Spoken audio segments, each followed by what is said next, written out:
अभी हमने डिस्कस किया है इससे पहले वीडियो में कैसे फाइल्स एंड डायरेक्टरीज को क्रिएट करना है। अब हम उसकी डेमो देखेंगे कि हमने कैसे करना है। तो हम अपनी जो मशीन है उसको वर्चुअल मशीन उसको स्टार्ट कर लेते हैं।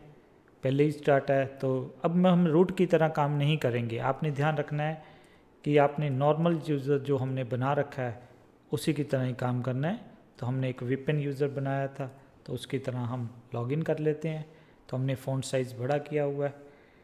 तो सबसे पहले हम चेक कर लेते हैं कि कोई चीज़ हमारे पास है या नहीं है लिस्ट कमांड से। तो हमारे पास यहाँ पे कुछ भी नहीं है, खाली है सब कुछ, कोई हमने बनाया ही नहीं। अभी तो यूज़र शुरू में हमने मशीन को इंस्टॉल किया था, कोई भी फाइल नहीं है। तो हम क्या करेंगे, अब फाइल को बनाते हैं। फाइल 1 आप कोई भी नाम से दे सकते हो। मैं डाटा के लिए हेलो टाइप कर देता हूँ और कंट्रोल डी से आप सेव कर देते हैं।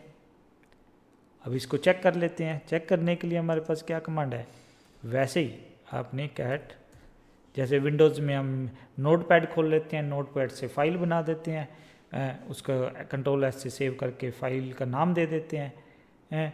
तो समझ लो कि कैट हमारे पास यहाँ पे नोटपैड ही है और जो उसके अंदर डाटा टाइप कर देते हैं, हमारे केस में हेलो है, वहाँ पे हम कंट्रोल एस प्रेस करते हैं। हमने फिर कहा था कि यहाँ आपने कंट्रोल एस नहीं प्रेस करना है, सेव करने के लिए आपके पास है कंट्रोल डी। अब हम विंडो में नोटपैड में बनाते हैं फाइल, अगर बना दिया अगले दिन हमने खोलने के लिए फिर नोटपैड में उसको ओपन कर देते हैं। इसी तरह ही हमने फाइल बनाई थी, इसको अब हमने क्या कर लिया, ओपन कर लिया। अब हम डायरेक्टरी बनाना चाहते हैं। डायरेक्टरी बनाने के लिए हमारे पास कमांड है मेक डायरेक्टरी टेस्ट। तो हमारे टेस्ट डायरेक्टरी बना दी। अब चेक कर लेते हैं किस कमांड से, ls कमांड से चेक कर लेते हैं।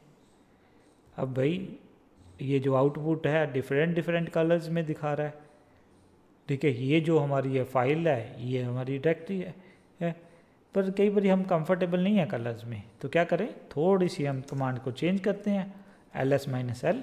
तो ये डिटेल में दिखा देता है, कुछ ज़्यादा ही डिटेल में दिखा देता है, हम उतनी भी डिटेल में कंफर्टेबल नहीं है।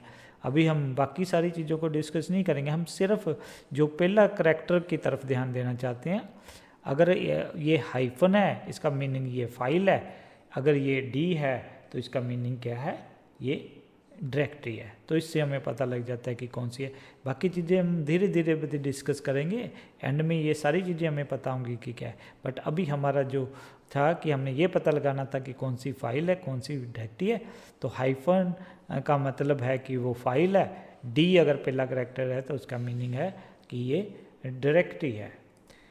अब हम क्या करते हैं, थोड़ा सा मैंने जो फाइल बनाई है हेलो लिखा हुआ है पहले, उसके अंदर हाई लिखना चाहता हूँ, तो भी क्या कर देते हैं, फिर वही कमांड चला देते हैं, उसके अंदर हाई लिख देता हूँ, कंट्रोल डी से सेव कर देता हूँ। मैं फिर चेक करता हूँ कैट फाइल 1, तो हमने ध्यान देखा कि ये वो क्या हो गया, ओवरराइट हो गया, और इसने बताया भी नहीं कि ओवरराइट कर रहा हूँ। सपोज आपके वजह से ये 1000 पेजेस की फाइल होती और आप इसको ऐड करना चाहते थे, एक और लाइन ऐड करना चाहते थे, अगर गलती से आपने ये कमांड चला दी तो क्या होगा, सारा ओवरराइट हो जाएगा। मीन ये मैसेज नहीं देता है, इसलिए कई बार हम कह देते हैं लिनक्स यूज़र फ्रेंडली नहीं है। फ्रेंडली मीन बार बार मैसेज नहीं देते कि ये करो ये ना करो, ये करना चाहिए। ये लिनक्स लेके चलती है कि जो आप कर रहे हो आपको पता है। तो इसलिए प्लीज़ लिनक्स में जब आप कमांड चलाते हो थोड़ा सा ध्यान रख लेना है कि कुछ आप ओवरराइट तो नहीं कर रहे, कुछ ऐसा तो नहीं कर रहे, क्योंकि ज़्यादातर टाइम ये मैसेज नहीं देता है। बट हमारी अगेन प्रॉब्लम तो रह ही गई, क्योंकि हमने एंड में कुछ ऐड करना चाहते थे। तो प्लीज़ ध्यान रखना ये तरीका नहीं है। इसको मैं थोड़ा सा स्क्रीन को क्लियर कर देता हूँ। क्लियर करने के लिए कंट्रोल एल भी प्रेस कर सकते हो, जहाँ आप कौन सी कमांड चला सकते हो ये। तो अब हम क्या करते हैं, ये आपने अपेंड सिंबल लगा देना है। फाइल 1 हाई अब लिखा ही हुआ है, अब हम हेलो लिख देते हैं, कंट्रोल डी। तो अब हम जो अगर चेक करेंगे फाइल 1 तो ये हाई भी लिखा हुआ है। तो अपेंड करने का अभी हमने ये नहीं देखा कि हम इसके अंदर एक लाइन ऐड करना चाहते हैं, एक डिलीट करना चाहते हैं, वो कैसे करेंगे वो हम किसी बाद वाली वीडियो में देखेंगे। उसके लिए हमारे पास एक बहुत ही पावरफुल एडिटर आता है जिसको हम वी एडिटर बोलते हैं, उसमें भी हम काम करके देखेंगे, पर अभी हम सिंपल देखना चाहते हैं। इसका मीनिंग, जब आपने कोई लाइन ऐड करनी है तो आपने कैट डबल ग्रेटर देन, जिसको हम अपेंड सिंबल भी बोल देते हैं, फिर जो भी आप लिखोगे वो आपसे क्या हो जाएगा, आपका वो फाइल जो डाटा है नया वो लिखा जाएगा। अब हमारे पास एक फ़ाइल बन गई, एक डायरेक्टरी बन गई, उसको हमने चेंज भी करके देख लिया। अब हम क्या देखते हैं, कुछ डायरेक्टरी क्रिएट करके देखना चाहते हैं। सपोज हमें बहुत सारी डायरेक्टरीज़ की ज़रूरत थी, तो हमने ये वाली कमांड चला देते हैं।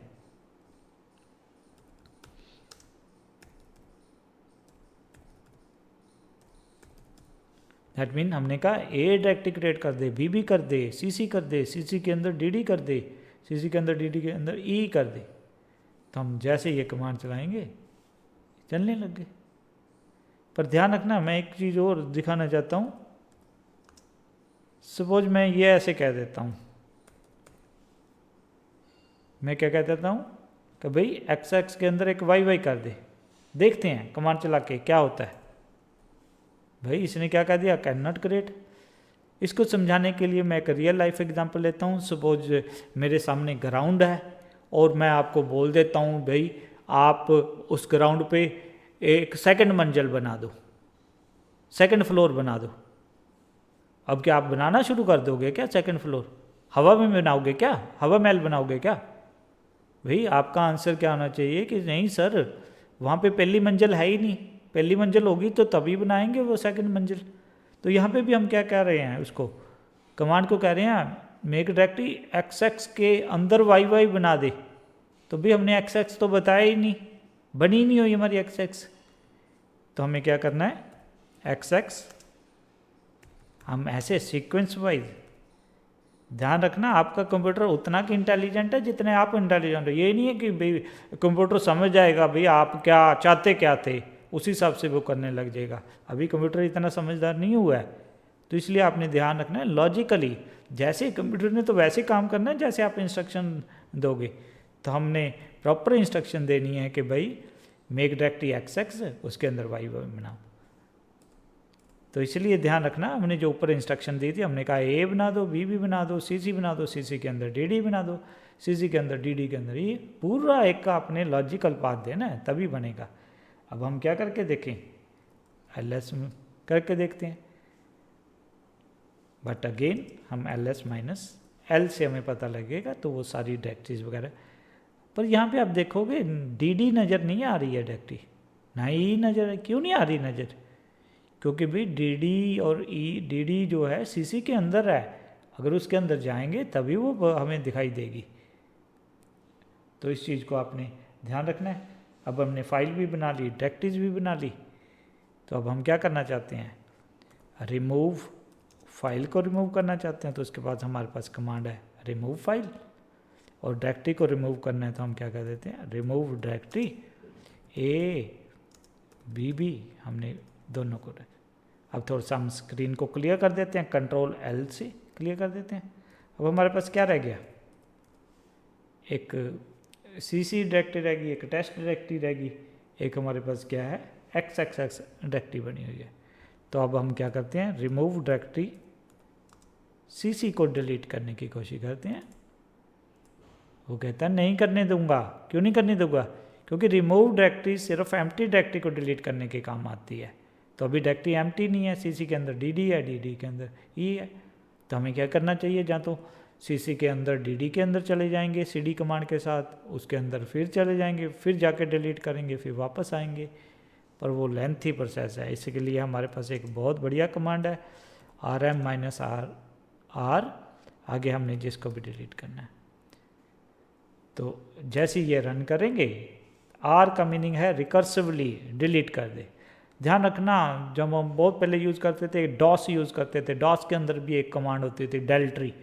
अगर मैं कह देता डेल्ट्री विपिन, तो विपिन मीन विपिन और विपिन की पूरी फैमिली को ख़त्म कर दे। ठीक है, सेम वे हम क्या कह रहे हैं, RM-R रिकर्सिवली CC, और CC के अंदर जो सारा कुछ है डायरेक्टरी सब डायरेक्टरी फाइल, उसको सबको डिलीट कर दे।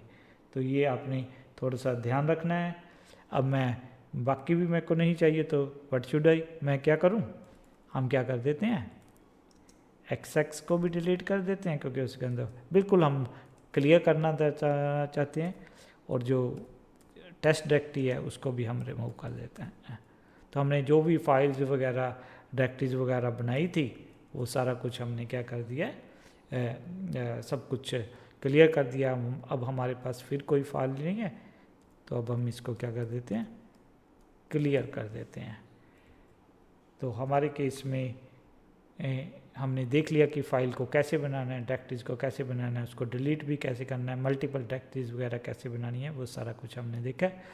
अगली वीडियोस में हम कुछ देखेंगे कि कुछ थोड़ी सी और एडवांस कमांड्स वगैरह को देखने की कोशिश करेंगे।